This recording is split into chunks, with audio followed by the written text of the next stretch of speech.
On va maintenant aller dans un autre pan de ce rendez-vous, mesdames et messieurs. On va titiller un peu les papilles des enfants.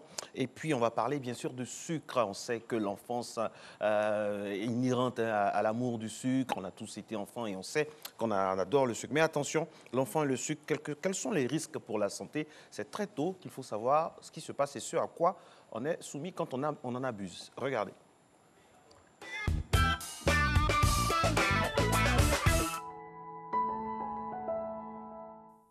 Les enfants et le sucre, c'est une grande histoire d'amour. À la maison, dans les magasins, dès qu'ils peuvent, ils désirent plus que tout recevoir un bonbon, du chocolat ou des biscuits.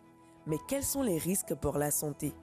La consommation excessive du sucre affaiblit le système immunitaire en surchargeant les glandes surrénales. Elle est fortement impliquée dans les épidémies de diabète de type 2, d'obésité, d'accidents cardiovasculaires ou de diabète de type 3. Elle favorise également l'apparition de troubles de l'humeur chez certaines personnes. Notre humeur varie de façon extrême lorsque nous consommons trop de glucose. Le sucre génère des effets sur l'insuline dans notre corps. Par conséquent, les pics de sucre peuvent provoquer la dépression, l'anxiété et des sautes d'humeur soudaines. Elle diminue aussi notre capacité à apprendre. Que faire pour que les enfants réduisent leur consommation en sucre? C'est vrai que nous ne pouvons pas supprimer définitivement la consommation en sucre chez l'enfant, mais nous pouvons la limiter en prenant des mesures. D'abord, commencez vous-même par cuisiner les repas de vos enfants pour faire de bonnes associations d'aliments. Essayez d'être prévisible quant à ce qu'ils mangeront en dehors de la maison, tel que le goûter qu'ils prennent généralement à 10 heures. Et hors de question de les laisser s'acheter quoi que ce soit en donnant de l'argent. Contrôler? Oui. Interdire? Non. De nombreuses études l'ont déjà démontré. L'interdiction de certains aliments les rend encore plus attrayants pour les enfants. S'ils demandent des sucreries, faites-leur plaisir de temps en temps, mais limitez la quantité proposée. Expliquez-leur pourquoi il faut mieux éviter ce genre d'aliments.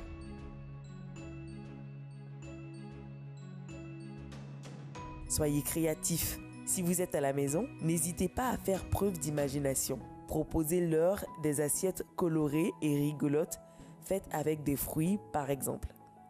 Offrez-leur plusieurs choix. Les enfants adorent avoir le choix. En leur offrant plusieurs choix, ils râleront beaucoup moins de ne pas avoir leur biscuit et leur chocolat préférés.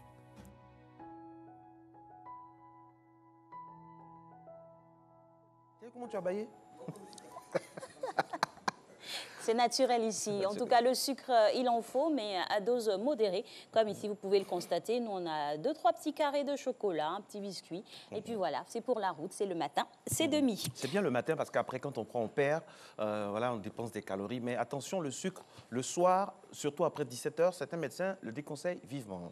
Oui, parce que là, ça reste, Voilà, et après, ça crée de la graisse, les bourrelets et puis d'autres maladies qui peuvent en maladies. découler. On reste toujours dans l'univers du palais et on part pour le petit-déj. Miam, miam, miam, miam. On attend des images. Non, avec... vous savez que la réalisatrice, pendant qu'on fait, elle aussi, elle a envie de manger. Hein, donc, c'est comme ça. Mais il y a des chocolats juste en bas. Ouais. On va t'en garder. T'inquiète pas, Christelle. Oui, Christelle. On Alors, partage première image. tout. On a 2 images à vous proposer de petit-déj. Ça, c'est le volet occidental un peu. Hein, Ouais, un peu. Avec des biscottes, du thé, de la La confiture. confiture et puis, du beurre, voilà. de la margarine. Oui, j'espère qu'il y a Riche en oméga, Il y a on en espère oméga, en tout cas. Oui, voilà quoi. Un bon petit-déj, ouais. Un bon petit-déj, simple. Voilà, Oui. relax quoi. C'est pas bourratif, mais Voilà. c'est utile. Vraiment un truc vraiment classique quoi. Et puis par Deuxième contre ça, image. c'est classique, mais chez nous en Côte d'Ivoire, oui. Qui n'aime pas ça? C'est quoi? Du riz couché. Ah! Il y a un soupçon de sauce alors. Ah oui, la sauce de la veille. C'est un soupçon de sauce graine. Un zeste de sauce. Ça, c'est la sauce graine avec du riz. Ça, c'est quel genre de riz ça? Ça devrait être du riz local. Hein. Du riz Oui. local. Pour que ce soit goûteux, du riz local. avec de la sauce graine, quelques morceaux de viande, et puis bon, c'est bon. Et Alix, vous savez comment ça se mange ça? Non. Ça se mange dans un coin de la cuisine, avec un t-shirt ou un débardeur pour les mouvements, Oui. avec une vieille culotte. Ça dit à manger dans un coin de la cuisine, même pas sur la table, même à manger, dans un coin de la cuisine pour être en paix, quoi. Comme vous dites, sans chichi, Sans il faut y chichi, aller il n'y a pas voilà, d'enfant à qui la va bonne venir, franquette. voilà, fermer la porte. Vous pouvez fermer la porte de la cuisine, même trop le matin. Il faut partager. De 4h52. Parce que manger aussi à deux le riz couché, c'est bon. Hein. Il paraît Oui, que c'est bon, très, mais très bon. non, vu la quantité, et comme nous sommes en Afrique, on se comprend, quoi. Gourmand Toto. Bon appétit si vous nous regardez, mesdames et messieurs, si vous prenez maintenant votre petit déjeuner. Nous, on est très heureux d'être en votre compagnie pour cette matinale